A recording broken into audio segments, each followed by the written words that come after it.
চলো বন্ধুরা, এসেছি কোথায়? এসেছি হচ্ছে আমার মাসির বাড়ি।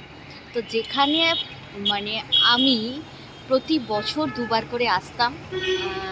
মানে আমার খুব প্রিয় মানুষরা সেখানে থাকে, আমার মাসির মেয়েরা, আমার মাসি, বৌদি, দাদা, দাদার মেয়েরা। তো ছোটোবেলাটা এখানে প্রচুর কেটেছে। তো সেই টানেই আসা, 2.5 বছর আসা হয়নি। তো 2.5 বছর আসা হয়নি, তারপরে মিশুক বড় হয়েছে যখন 1.5 বছর। তো আমি আমার ইনস্টিটিউটটা যখন তৈরি হচ্ছিল তখন আমি মিশুককে রেখে যেতাম। আর মাও থাকতো যে কাজের জন্য ওখানে।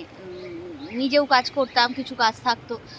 তো যাই হোক, নিজের কাজ সবসময় নিজে দেখে দেখে করানো উচিত, সেটা আমি মনে করি বলেই যেতাম। তো তখন আমার মনে হলো মিশুক থাকতে পারে মানে বেলাটা, কিন্তু ঘুম পাড়ানোর সময় ও কারোর কাছে ঘুমায় না। আর আমি একটু বেরিয়ে গেলে হয়তো সে মনে মানে অতটা মামা করে না, কিন্তু দুপুরবেলাটা লাগে।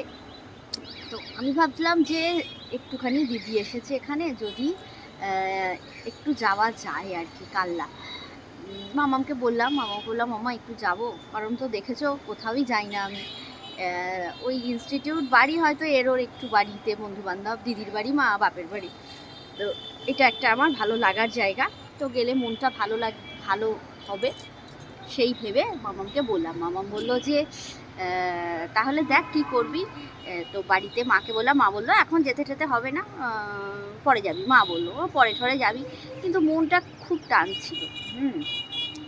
তো মামা বললাম তাহলে কি করব জানো, মিথ্যা বলি না, কিন্তু মিথ্যে বলে এসেছি আজকে আমি। মিথ্যে বলে কিরম এসেছি, মাম্মা ফোন করে বললো যে একটা জিনিস আনার আছে, আমার ননদের সাথে যাচ্ছে।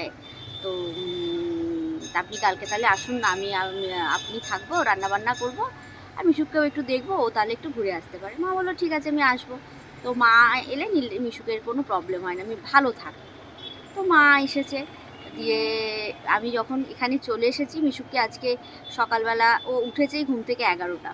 তো 11টায় পুরো ঘুম হয়ে গেলে না ও ঘ্যান করে না। তো ভাত সকালবেলা করে দিয়ে একদম বেরিয়েছি, তোমরা দেখলে। তো বেরিয়ে ঠেরিয়ে এসেছি, বারবার তো ফোন করছি, ভিডিও কলিং করছে, মেয়ে কাঁদছে না, দুবার বলেছে মা কই। ও জানে মা হয়তো ইনস্টিটিউটে গেছে। তো এবার যদি 11টায় উঠেছে, ওর ঘুমের টাইমটাও এবার সব পিছোতে থাকবে।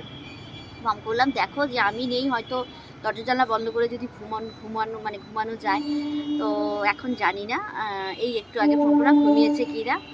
তো আমার কাউকে এখানে আর দেখানো হয়নি, সবাই কী বলতো নিজেদের মতো রয়েছে। আর বলছি তার ঠিক আছে, এখন আমরা যাচ্ছি একটু শপিং করতে বিশালে। তো দাদা গিয়ে দিয়ে আসবে আমাকে। বললো তাই জন্য অসুবিধা নেই, আমি যদি 7টা বা 8টার ট্রেনেও যাই। তো এই হলো গল্প। তো প্রচুর মজা করছি, গল্প করছি, এটা একটুখানি ভালো লাগা, একটু নিজস্ব চেঞ্জ। তো পরের বারে একদম মিশুককে নিয়ে আসবো, কারণ মিশুককে নিয়ে এসে রেডি করলে হবে না। তো মা যদি আসতো তাহলে মিশুককে নিয়ে আসতাম, তো বাবাও আবার হবে, এতজন মিলে আসতে চাইনি। তো কেমন লাগছে বলো। এই হচ্ছে কানলা, দেখো স্টেশন, একদম স্টেশনের সামনে, দেখেছো কানলা দেখা যায়, সূর্য অস্ত যাচ্ছে।